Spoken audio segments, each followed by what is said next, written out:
Nation in Conversation, proudly brought to you by AFGRI, Fort Knox, Hinterland, Monsanto, Nedbank, NWK and Senders.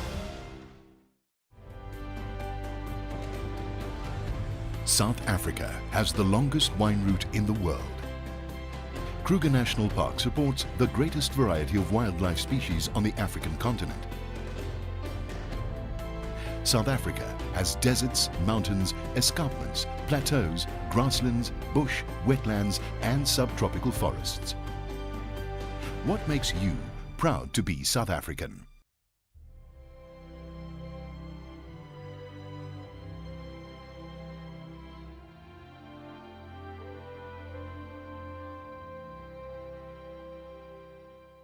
Good day and welcome to Nation in Conversation. I'm Theo Foster.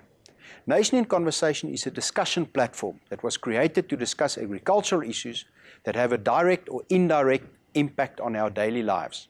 Today we talk about locally produced products and the protection thereof. We think about rooibos, Karoo lamb and honeybush. You can follow us on Twitter at NationConverse or visit the website nationinconversation.co.za.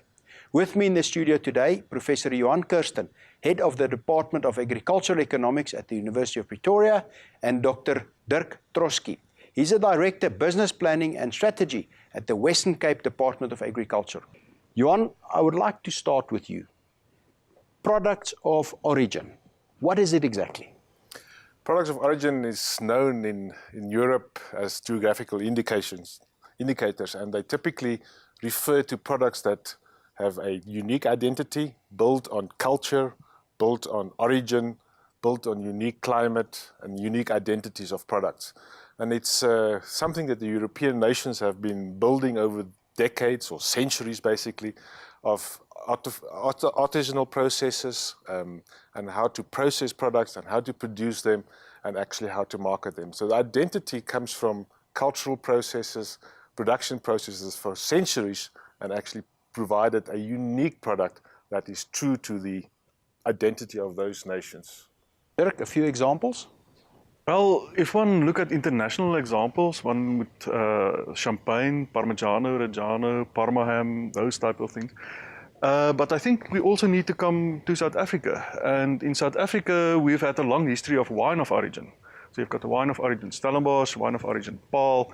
And to latch on to what Johanna said, you know, this link between the identity and culture, etc. If you have got a bottle of wine of origin Stellenbosch, and you uncork that bottle, you know, and when the cork pops, it releases this environment of Stellenbosch, the vineyards, the students, you know, all that, your last holiday in the Cape, you know. The association, with the experiences. Is with that pop of the cork. And that's the same with Champagne or Parma ham. Yeah. How does it differ from a trademark? Okay, I think what is very important, a trademark can be or is owned by a person or a company. You know, it's registered in the name of that particular company. Traded, it can be sold, it can change. It can be traded, it can be sold, and that company can change the product to suit the business strategy of that particular company. We've seen it some time ago with Coke, who changed their formula. It was their right, they could do it. Okay, they realized after some time they made a mistake and they went back to the original formula, but it was their right to change that. Now, perhaps I can use an example of where it went wrong in the South African environment, and that is the rooibos trademark. In the 90s, rooibos was trademarked in the United States by a South African company who realized the value of that. And after a few years, that South African company decided to sell it to an international company with the name of Berg International. So the name rooibos was now owned by an American company. And that company then had the right to protect South Africans to export our rooibos to the United States. Okay, it has been resolved since, but it took a lot of effort and a lot of time and a lot of focus to turn over that. Maybe just to add to I think we deal here with the concept of intellectual property. And as you said, trademarks is owned by an individual or a company because it's the intellectual property of that individual that was born out of innovation. But here we deal with intellectual property belonging to a community. And when the protection of something that is a common good is very different from a private good. And here you have to have legislation from the state to protect the community's intellectual property from being misappropriated and used for other purposes, which is not necessarily to the advantage of that particular community. So that's why the European communities are very strong and adamant about the protection of the ham from Parma, the cheese from the Reggiano region or Emilia-Romagna region. So the dimensions of the intellectual property is so interesting to understand. The intellectual property is born out of reputation, out of production processes, which is the intellectual development and innovation of a community that has developed those products over time. And if we then come to the South African products, Karoo lamb is an interaction between the geology, the grazing, the land of the Karoo, which has this visual image of openness, tranquility, peace and quiet. And you think that the sheep that grazes there are happy. They are not disturbed by signal. And therefore the product should be happy if you consume it at the end of the day. So the interaction between plant, animal, and then eventually the production process where the human being comes into play present then a product that has an association for the consumer. And all of our nations or our people in our nation, when they want to braai, they think about a Karoo chop. And the connotation with yesteryear as individuals has been part of our culture for decades and centuries. And therefore it's the question of how do we protect that from being misappropriated by individuals. After the break, I would like to focus on why. Is there merit in it? And also there needs to be certain integrity in terms of rules, ethical codes to get it done. And then what's the obstacles? Why are we only talking about 3 South African products? Why not about lots more of South African products? But after the break, we'll discuss the merits and is there a value add in doing this. Nation in Conversation will be back right after the break.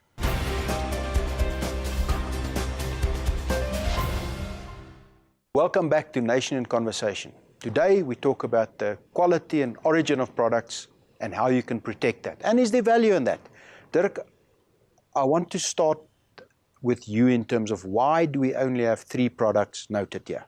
Bar for now, if I exclude the wine, why only 3 products? The most important reason why there are only 3 products is that there is no institutional system currently in place to support the development of other products, agricultural products other than wine. So that is the major problem associated with that. Now, I think what is very important is to realize that there's a whole range of local products, but there are also very good reasons why we need to have this protection. Now, and that reasons can be clustered in 2 groups. The one is protection and the other is economic. Now we can come back to the economic reason at a later stage. But from the protection perspective, I've used the rooibos example. But you know, a few years ago I was in Australia and I walked into a supermarket, and in that supermarket I saw South African, I saw biltong and droewors. You know, there's a South African flag was on there, lekker, Protea foods, all those sort of things on the label. So immediately I thought, here is a South African who succeeded in entering the Australian market, which is extremely daunting. You know, they talk about little protection, etc., but try exporting something to Australia and they hit you with all the non-tariff barriers that exist in the earth. So here was clearly somebody that succeeded in entering that market. Until I read the small type. And there it was said, made from pure Australian beef.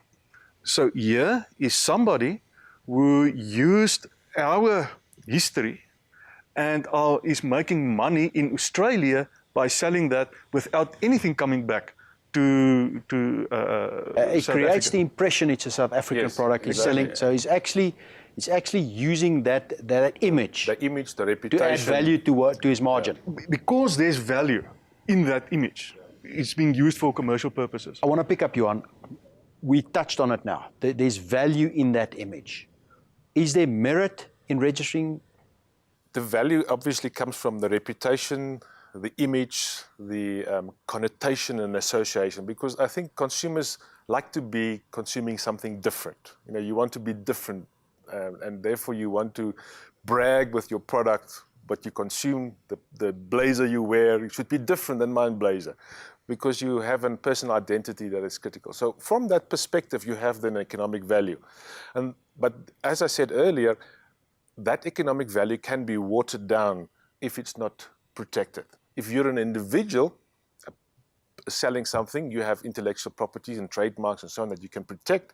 But when you're a community trying to protect and utilize that value, then you have a problem, and therefore the legislative environment must be in place to protect this holistic group of people. So the reality is that it's a way to differentiate your product from the commodity market. It's a way for farmers to earn a premium. It's also a way to extract value without actually letting the consumer pay more.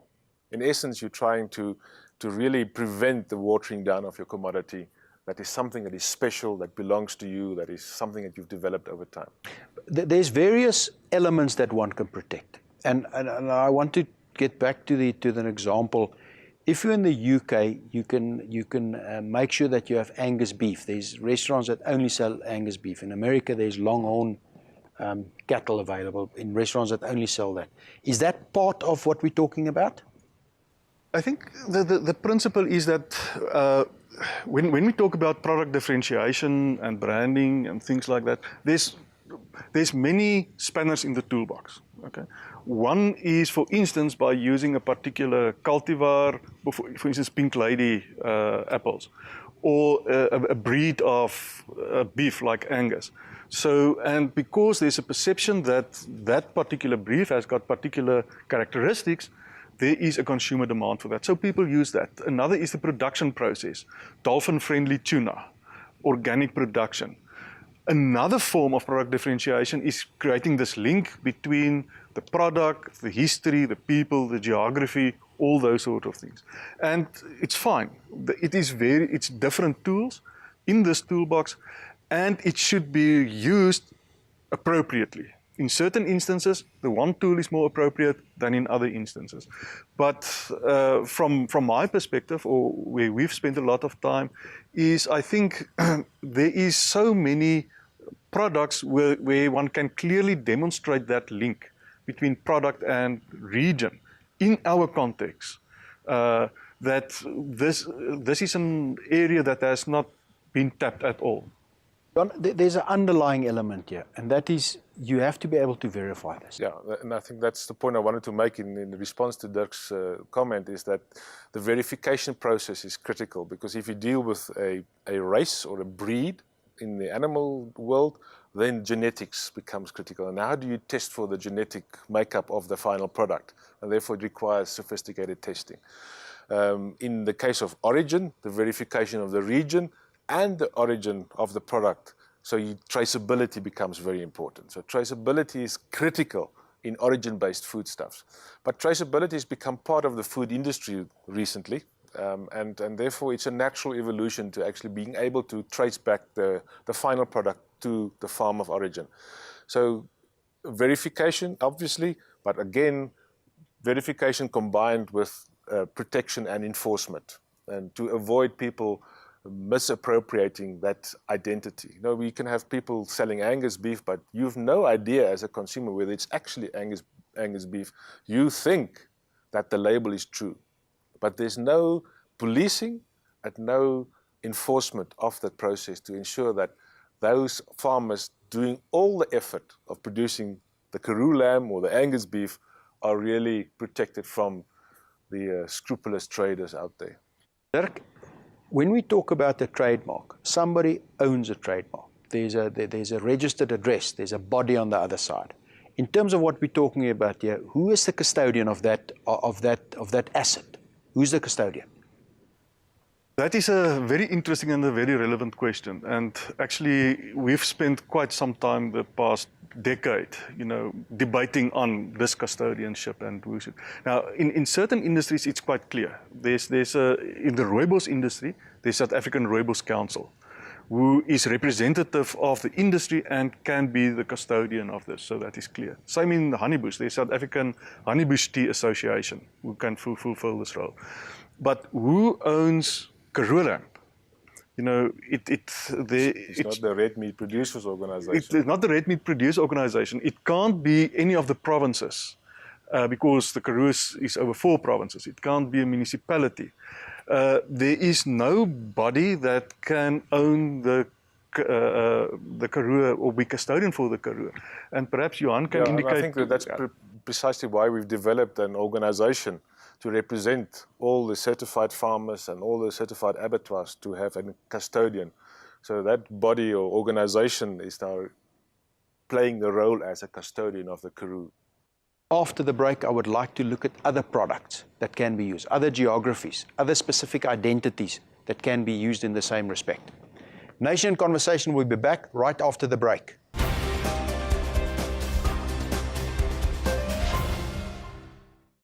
Welcome back to Nation in Conversation.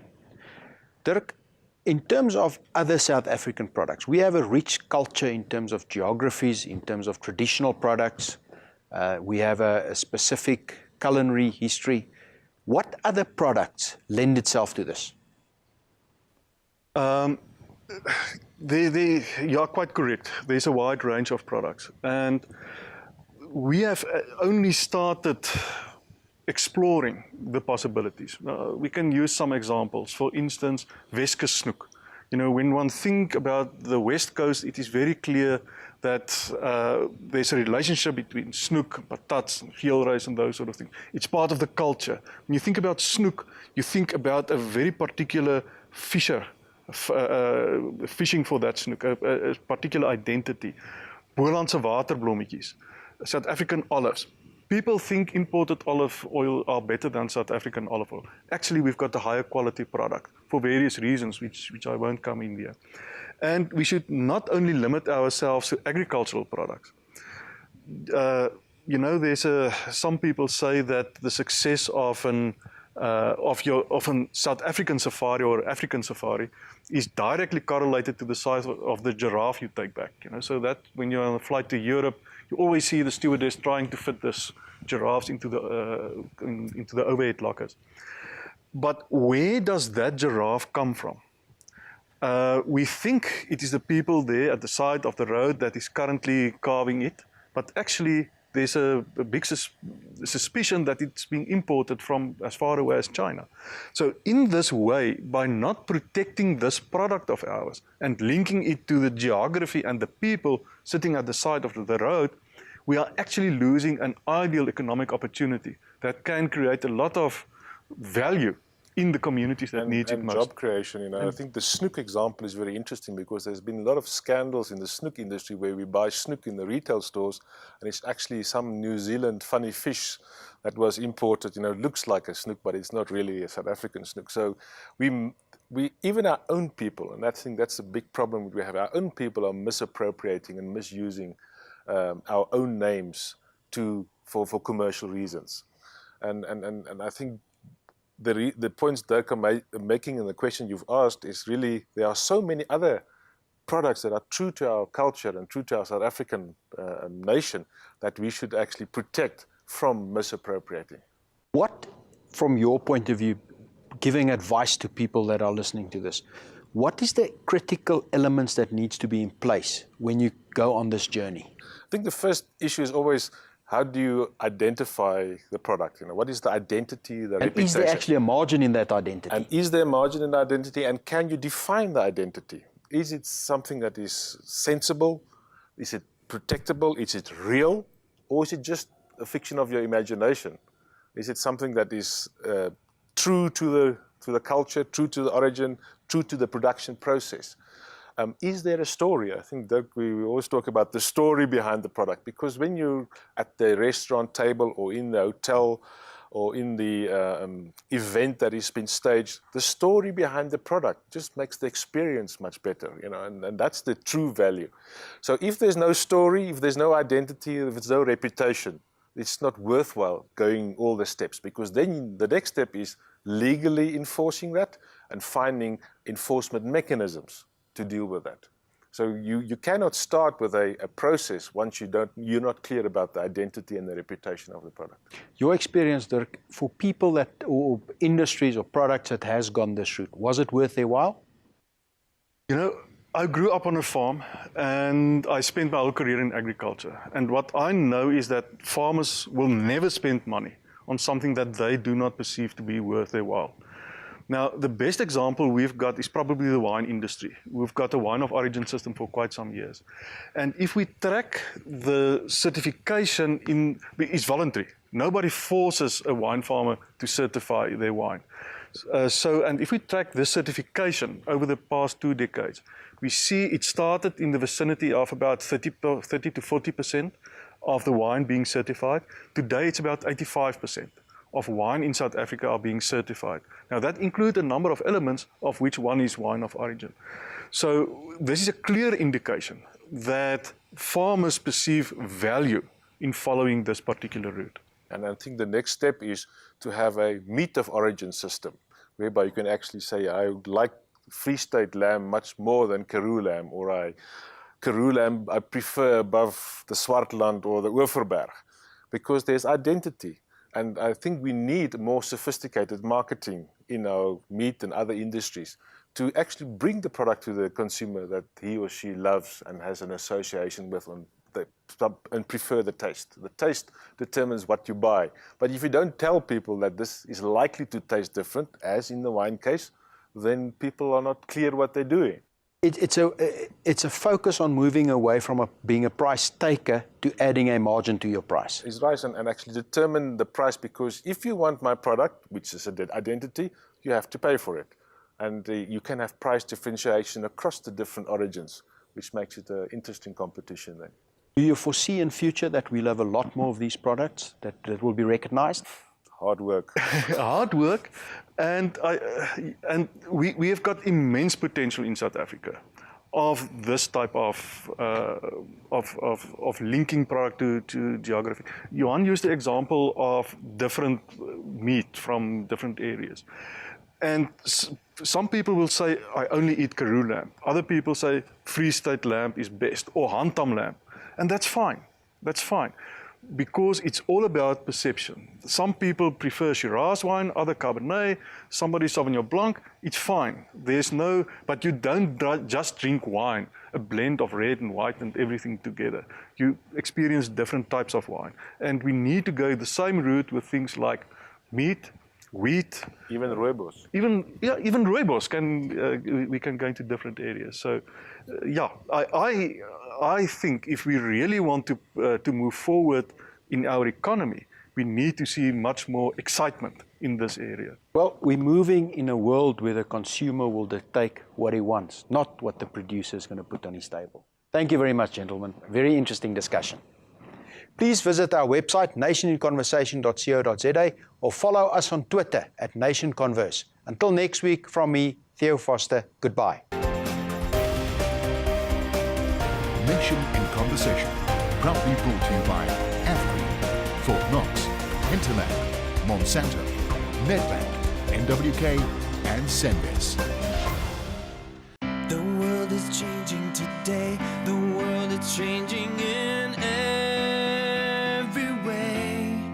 Let's stand together, put our hands together, join hands forever.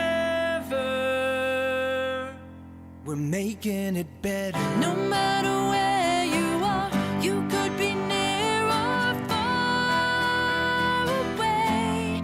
We're singing together, we're dancing together, we're changing.